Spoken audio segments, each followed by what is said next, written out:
Hey, how you doing? Justin back with you for a look at the E minor chord. Okay, this is probably the easiest chord that we've looked at so far. If you think, you start off with the regular E major chord, which you should all be familiar with. And then we're just going to lift off the first finger to leave the open third string. Now, when you're pressing down the third string with your first finger, it lowers it just a tiny bit. So one thing that people sometimes find is that when they lift off their first finger, that their third finger somehow lying down a bit more and muting that third string. Now, if you're muting that third string, you won't hear whether it's major or minor.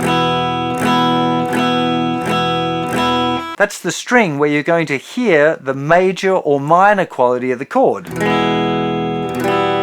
only happening on that third string.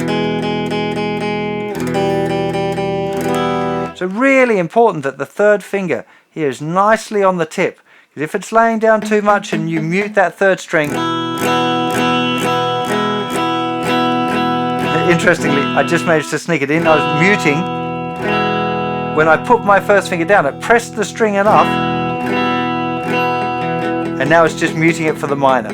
Okay, so when you're doing your strum, pick out strum for the E minor, the key thing, the note that you really want to target, is that third string. You want to strum, just check the third string is ringing out. Don't be happy to just strum it. Oh yeah, I'm good, because if you go and check that third string isn't ringing out. That's the most important note to check out when you're practicing your E minor chord. Otherwise, you'll probably find it a pretty easy chord to add to your arsenal.